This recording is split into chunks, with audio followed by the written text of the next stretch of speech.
इस पीडीएफ के माध्यम से पूरा जो है इलेक्ट्रॉनिक कॉन्फ़िगरेशन पिताजी टेबल जितने 118 एलिमेंट है सबका जानेंगे, और ट्री के द्वारा और जो तरीके दिए हैं एनसीईआरटी बुक में नियम है उसके अनुसार भी जानेंगे।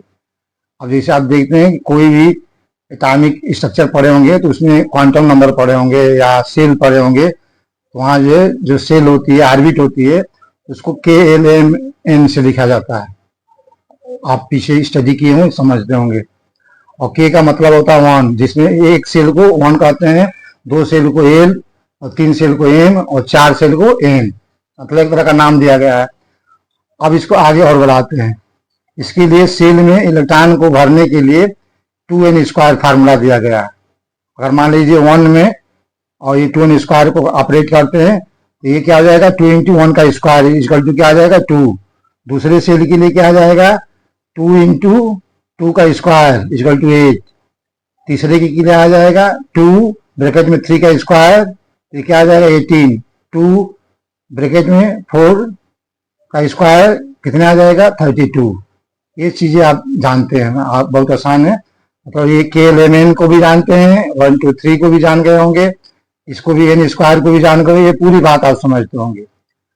इसका क्या उपयोग है अभी करते हैं। इसके नीचे आप देख लीजिए, मान लीजिए आप ऑक्सीजन ले लीजिए, ऑक्सीजन में का जो एटॉमिक नंबर पीरियोडिक टेबल में 8 है।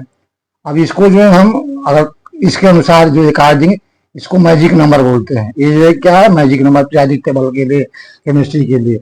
मतलब जो भी कॉन्फ़िगरेशन लिखना है इसी के टर्म में लिखेंगे, 2 8 18 32। अब इसको लिखेंगे 8 को तो 2 और 6 लिख सकते हैं, 8 तो लिख नहीं सकते हैं, तो उसके नीचे इसी कॉन्फ़िगरेशन लिखेंगे। ये बात समझ गए।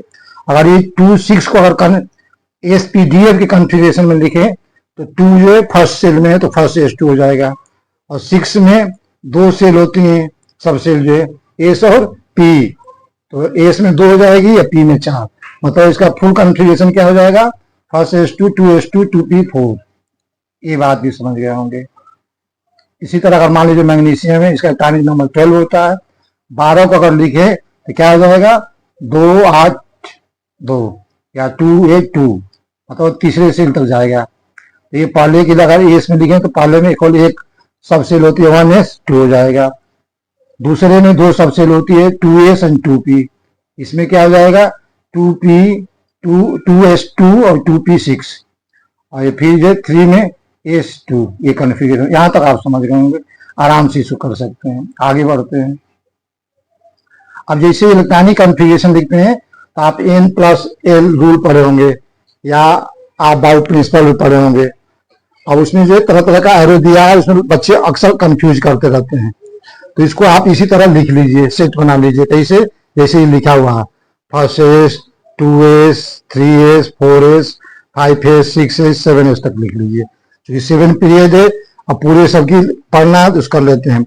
उसी बाद 2 में 2 सब सेल हो जाती है तो दूसरे से 2p 3p 4p 5p 6p 7p। उसी तरह तीसरे से 3 सब सेल शुरू हो जाती है, 3d को ये पूरा लीजिए। चौथे में 4f भी सब सेल हो जाती है, इसको ये लिख लेंगे। इतना लिख लेने के बाद जो है आप एक काम करिए कि इसका सेट कैसे बनाएंगे। अब एरो लगाने के लिए आपको एरो जो लाइन खींचते हैं वो गलत होती है। जैसे आप इस तरह से करते हैं, इलेक्ट्रॉन को ऐसे भरते हैं। जैसे मान लीजिए एस लिया है और ये आप बनाते हैं तो आप बुक में आप देखते हैं ऐसी इस तरह का ये करते हैं। जैसे ये दिया है ये कॉन्फ़िगरेशन, जैसे मान लीजिए एस है, एस को अगर मान लीजिए बनाना है तो आप क्या करते हैं, ऐसे करते हैं। फिर 2s के लिए करते हैं, इस तरह से करते हैं। अब इसमें जो आप गड़बड़ी कर सकते हैं, मतलब इलेक्ट्रॉन को इसी तरह से भरना है। यहाँ आ जाएगा, फिर पीछे जाइए, फिर आइए, फिर आइए। अब इसमें आप गलती कर सकते हैं। इसके लिए ट्रिक ये है कि आप इस पूरे चीज को इस तरह से याद कर लीजिए। कैसे याद कर लीजिए मैं आपको बता रहा हूँ। एस को आप स्कूल मान लीजिए, पी को पब्लिक स्कूल मान लीजिए, डी को जो है दिल्ली पब्लिक या डिस्ट्रिक्ट पब्लिक स्कूल मान लीजिए, और एफ को फेडरल मान लीजिए। अब इसको अगर लिखना है तो इस तरह से सेट बना लीजिए। मतलब ये जब लिखेंगे ये इस तरह से लिखिए। क्या लिखेंगे, स्कूल स्कूल, मतलब 2 बार क्या हो गया, ऐसे पढ़ेंगे स्कूल स्कूल। उसके बाद क्या, पब्लिक स्कूल पब्लिक स्कूल। उसके बाद क्या पढ़ेंगे, दिल्ली पब्लिक स्कूल, फिर जो है दिल्ली पब्लिक स्कूल। बात समझ में। उसके बाद क्या आ जाएगा, federal Delhi public school, federal Delhi public school. बात समझ गए होंगे, रट्टा नहीं मारना, इसको समझने की जरूरत है। नीचे मैंने इसको हिंट में लिख भी दिया है, इसको आप समझ लीजिए। एस का मतलब क्या है, स्कूल स्कूल। पीएस का मतलब पब्लिक पब्लिक स्कूल स्कूल। आइए D district public school, federal district public school. और ये नोट भी दिया, इस तरह से कर लेंगे, ये बात भी आप समझ गए होंगे। और इस तरह से इलेक्ट्रॉन को फिल करते हैं। और तरीका है n प्लस एन के अनुसार निकाल लीजिए। जैसे फर्स्ट एज के लिए n प्लस एन निकालिए तो क्या आएगा, 1 आएगा, क्योंकि 1 वैल्यू दिया, एस की 0 होती है, 1 हो जाएगा। 2s के लिए क्या हो जाएगा, 2s की वैल्यू क्या हो जाएगी, 2 प्लस 0 तो 2 हो जाएगी। 2p के लिए निकालेंगे तो क्या हो जाएगा, 2 प्लस 1 3 हो जाएगा। तो आपको मालूम है कि एनर्जी के बढ़ते क्रम में लिखते हैं। अब उसी तरह 3s की निकालेंगे और 2p की निकालेंगे तो दोनों को 3 आती है। और जब बराबर हो जाता है तो उस समय जो है कौन लिखते हैं, जहां n का मान कम होता है, तो n का मान कहाँ कम है, 2p उसको भर देते हैं, यही नियम है। और ये कहीं कंफ्यूजन गलत है, इतनी तक आप समझ गए होंगे। आगे और बढ़ते हैं नेक्स्ट। जैसे ये जाते हैं, ये दिया हुआ, अब डी में आते हैं तो डी में थोड़ी सी आपको सफर कराने की जरूरत है। डी जो है, डी का मतलब क्या, 3 से डी शुरू होती है, तीसरे जो है सेल से आपको डी आ जाती है, सब सेल आ जाएगी, एस भी आ जाएगी, पी हो जाएगी, डी 4 में भी डी होती है, 5 में डी होती है, ये पढ़ना है आपको। 3D में कभी भी आपको D4 D9 नहीं निकला है, मतलब आपको 49 नहीं निकला है, दिमाग में बैठा लीजिए, 49 नहीं निकला 3D में। 4D में 39 नहीं निकला है, मतलब 3D3 और 3D9 नहीं लिखना है। और 5D में 8 नहीं निकला है, मतलब कभी भी आपको 49, 39 और 8 नहीं लिखना है इन कन्फ्यूजन। एक किन एलिमेंटों का इसका ध्यान रखें। और तब तो आता है, एलिमेंट के नाम पर आता है, इसको एक ट्रिक के द्वारा याद कर लीजिए, कुरकुरे नहीं आजमाइए प्लीज।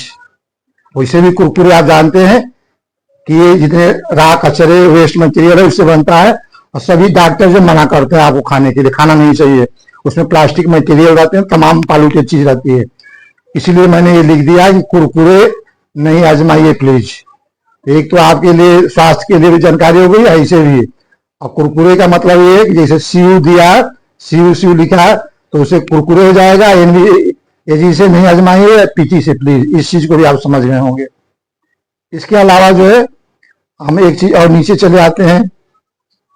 अब पहली 3D में ये एलिमेंट है, कौन कौन, scandium, titanium, vanadium, chromium, manganese, iron, cobalt, nickel, copper, zinc. अब इसको याद करने के लिए बहुत सारे ट्रिक हैं। एक पहले भी मैंने दिया कि साइंस टीचर वेरी क्रूअल, मांगे आयरन कोबाल्ट निकाले कॉपर जिंक, या अन्य तरीके से कर सकते हैं, संस्कृत टीचर वेरी क्रूअल और मांगे कुछ भी लिख के आप कर सकते हैं। तीसरा ये ट्रिक मैंने ये बनाया है कि सरस्वती ताई वेरी क्रूप, मांगे फेयर क्रीम, नेल पॉलिश, काजल, जोड़ा, लिपस्टिक। इससे भी आप याद कर सकते हैं। सरस्वती का मतलब एसी से सरस्वती, टीआई से ताई, वी से वेरी, सीआर से क्रूप, एमएन से मांगे, एफी से फेयर, सीओ से क्रीम, एनआई से नेल पॉलिश, सीयू से काजल और जेजेन से जोड़ा लिपस्टिक। भाई जो क्रूप आदमी होगा तो उनको तरह तरह की सजावट की इस तरह की चीजें जरूरत पड़ेगी, ऐसे ही आप याद कर सकते हैं। अब इसका एटॉमिक नंबर जब लिखते हैं तो 21 से 30 तक होता है। और आप जब इसको लिखते हैं 3D4S, तो यहाँ ये क्या करना है कि इसको म्यूचुअल कर दीजिए।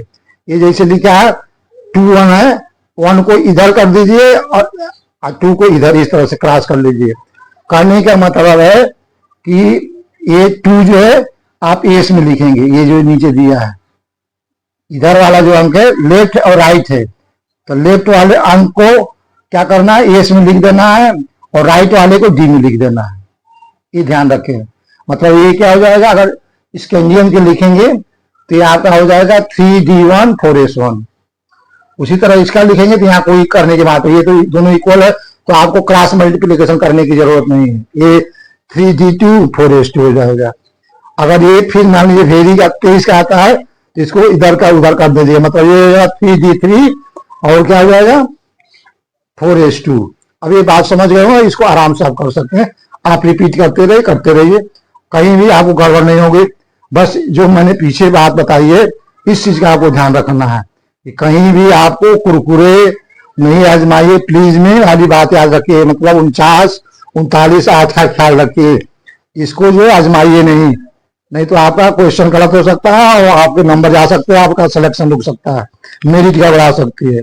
ये तो आप समझ गए होंगे। नीट के लिए IIT और जो भी BSc MSc सारे एग्जाम के लिए काफी इंपॉर्टेंट है। इसके अलावा इसमें एक और बच गया कि अगर कोई डी ब्लॉक का अगर आयन है तो उसका अगर कॉन्फ़िगरेशन लिख रहा है तो उसके लिए क्या करेंगे। तो उसके लिए ये है कि आप कोई भी, जैसे कापर आयन का दिया है, एक इसको क्यूप्रस बोलते हैं, ये Fe का दिया है, इसको फेरस बोलेंगे, अगर 3 रहेगा तो फेरिक, मतलब लोअर ऑक्सीडेशन में रहता है तो और हायर में रहता है तो ही। कोबाल्ट का 2+ दिया है, मैं बीच वाले का ही कर देता हूँ आयरन का। अब आयरन का एटॉमिक नंबर क्या आता है 26। अब इस दोनों को जोड़ लेंगे, 1 2 6 कितना हो जाएगा 8, और इसमें चार्ज कितना है 2+, इसको माइनस कर देंगे 8 में से, क्या आएगा 6। और चूंकि डी नहीं लिख रहे हैं, ऊपर डी लिखा हुआ है तो ये क्या आ जाएगा D6। उसी तरह इसका कर देते हैं, ये क्या आ जाएगा 9 हो जाएगा, 2+9 इतने 11, और 11 में से 1 निकाल देंगे तो क्या हो जाएगा 10, मतलब ये क्या हो जाएगा D10। इसका निकालेंगे तो क्या हो जाएगा 7 2 9, 2 और 7 9 हो गया, 9 में से 2 निकालेंगे तो क्या हो जाएगा 7, इसका क्या हो जाएगा 3D7। करने का मतलब कि इस तरह से करेंगे तो कोई भी क्वेश्चन आपका गलत नहीं होगा। आप नीचे देखना चाहेंगे इसमें पीरियोडिक टेबल आप देख लीजिए, कहीं भी ये चीजें, ये सिचुएशन मिलेगी आपको, कहीं भी चीजें देखिए। पहले वाले में चले आइए तो यहाँ देखिए, बड़ा इसको कर देते हैं मैंगनीज क्रोमियम, देखिए यहाँ लिखा नहीं है, यहाँ इस केस में आपको देखिए D4 नहीं लिखा है, D5 लिखा है। फिर यहाँ कापर में देख लीजिए, यहाँ D9 में लिखा है। मैंने बताया था कि ये NCERT की बुक का है, ये आप देख लीजिए, मतलब पहले वाले में 49 नहीं लिखना है। उसी तरह इसको और छोटा करते हैं, दूसरे वाले में देखते हैं, इसमें देखिए क्या करना, दूसरे वाले में 39 नहीं लिखना है। तो यहाँ देख लीजिए कापर के नीचे, यहाँ देखिए यहाँ री नहीं लिखी गई है, कहाँ 9 है नहीं है, और उसके बाद 3 भी नहीं है, देखिए यहाँ 3 नहीं है, इसका मतलब यहाँ 4 लिखा गया है, ये नाइट्रोबियम है, इसको ध्यान रखेंगे। और नीचे वाले में 8 नहीं लिखा गया है, उसको भी मैंने बताया था, कौन था आजमाइए। ऊपर से आपने कुरकुरे और जो भी चीज आपका फार्मूला दिए उस तरह से याद रखे होंगे, प्लीज PT है तो ये इसको ये देख रहे हैं, अब समझ गए होंगे। मतलब सारे पीरियोडिक टेबल को आप कवर किया जा सकता है। Thank for watching.